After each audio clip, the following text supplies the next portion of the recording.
Yeah, that cat is a lush. You're gonna take your 4x4 posts and you're gonna cut them in half right there at the 4 foot mark, obviously, straight in the center.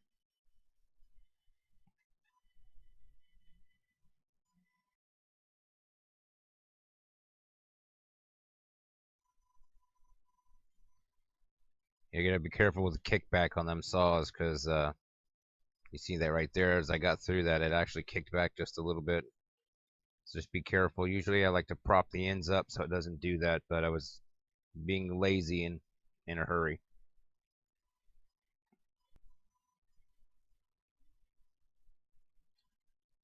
Try to square that up as much as possible.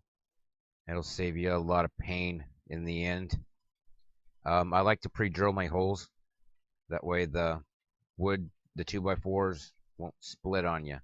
So if you can, always try to pre-drill those holes.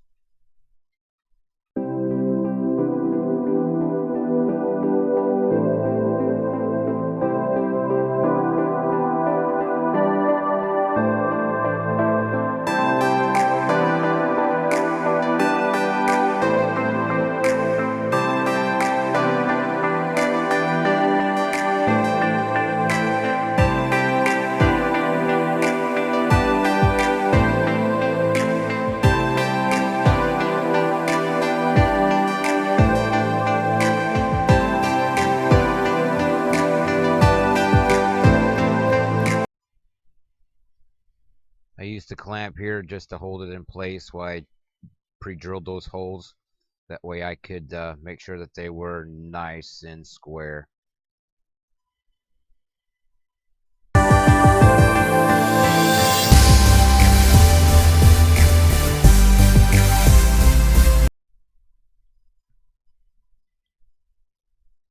Yeah, for the walls there I used some fence slats that I had lying around. I measured and cut them, screwed them on, and for the very bottom one I decided to use 2x4s, because when I add the supports underneath of it later on, I wanted it to have something that it could really grab onto and be just as sturdy as it could be. Now, as you can tell, I'm still pre-drilling those holes, so I highly recommend pre-drilling holes. It's just makes life easier in the end.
I just wanted to make sure that it was close to level. It doesn't have to be like super duper level, but close, horseshoes and hand grenades kind of a thing.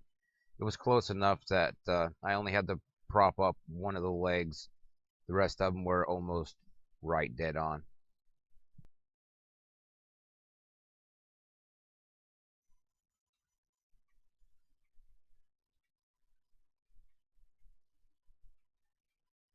I'm going to go ahead and start attaching the rest of those 2x4s to the bottom.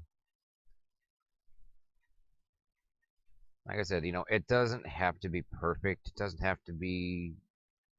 I mean, it's a raised garden bed. It's not, it's going to, rot, and you're going to have to replace stuff. So I mean, you want it to be as close to perfect as you can. But I mean, hey guys, with a name like Low Tech Redneck, you know, I'm lucky it stayed together at all.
Okay, now I'm going to add those boards that I told you about before. So I flipped the table, excuse me, I flipped the garden bed upside down. That would be easier to get the measurements. Now, instead of actually measuring with the tape measure, what I did this time was I just placed the board across it, and where it went up the edge, I just marked it with a Sharpie. That way I had an exact line to cut. And then if I got mixed up, I wrote the number 1 on the end of the 1 and then a 1 onto the wood, where that way I would know which piece went where if they got mixed up. But you can see how I'm putting my hand on it right there, and it's kind of bending down. See how flimsy that is? That's why you want it needs to be reinforced, as you'll see at the end of the video.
They looked a little too far spaced for my taste, so I went ahead and cut one more, so it went from 4 supports to 5.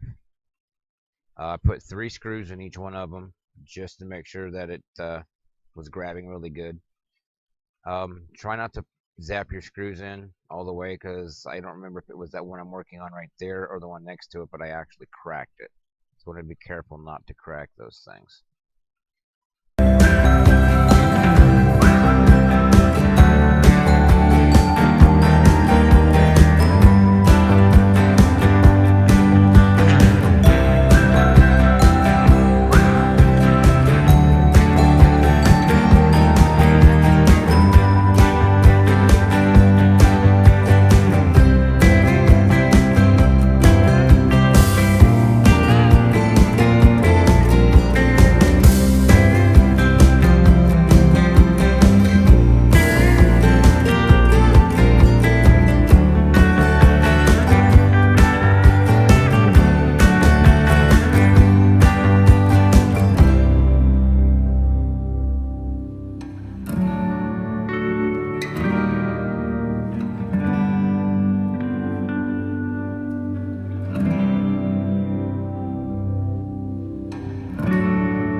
Alright, now we're going to use the wire mesh. The wire mesh is going to go on the bottom, and it's just going to help hold the soil in place, along with another piece of material that I'll get to shortly. But yeah, be careful when you're cutting that stuff because it can create a sharp edge. But you want to, roll it out, and the mesh was small enough to where I could actually use a screw to hold it in place, and so that worked out pretty good.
Yeah, I actually ran out of that material. I didn't have enough, so I had to run to the hardware store really fast and get some more. You want to cut around those 4x4 posts. That way that so the material can set in there flush. Now I like to cut it so that I can feed it through like you see me doing right there underneath. And then I'll actually screw those to the 2x4s on the bottom, giving it more sturdiness, if you will. But yeah, it was a fun build.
cutting off the excess.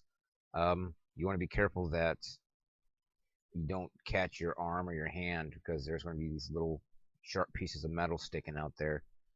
So if you want to like add a piece of trim wood or something on top of that, that way it nullifies the sharpness of that metal. You can do that if you want to. I personally didn't, but you can.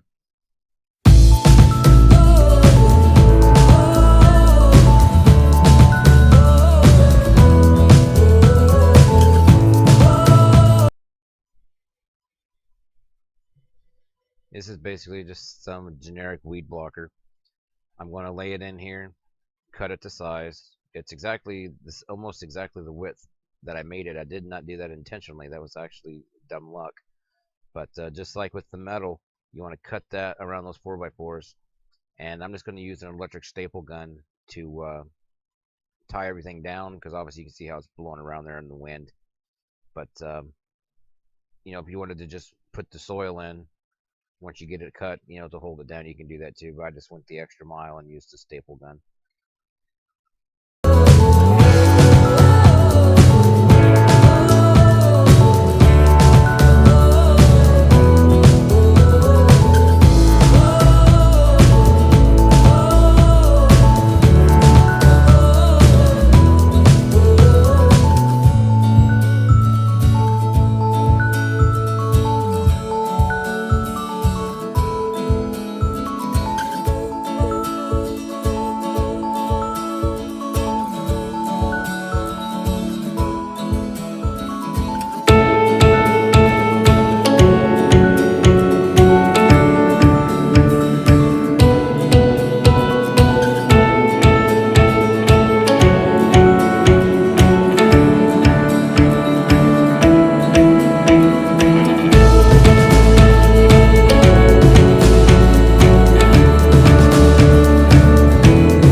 This is that support beam I was telling you about earlier.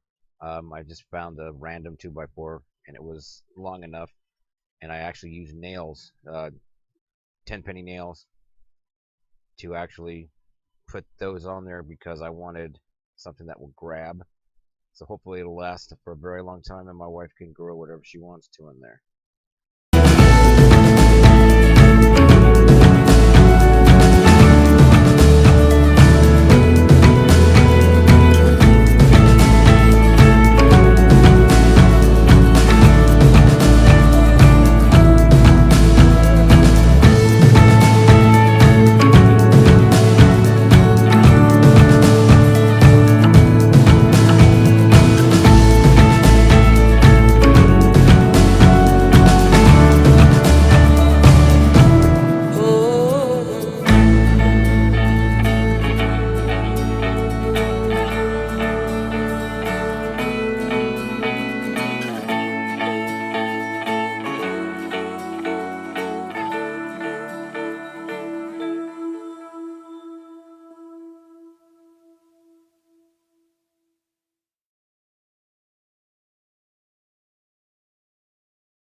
Picked up 2 bags of soil, Miracle Grow at not Lowe's, but that's the stuff right there at Big Lots, believe it or not.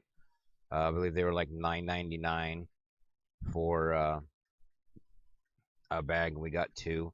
It ended up not being enough, so we ended up going back the next day, buying another bag, and I went ahead and put that other bag in, but that's just off camera. So it's probably about 8 to 10 inches deep now. She has yet to plant anything in it, but it's also raining really bad today. So, you guys, this is very easy to do if you have minimal tools. I highly recommend it. You won't break your back bending down to try to tend to your plants. So it brings the garden up to you instead of you going to it. All right, guys, have a good one. Enjoy.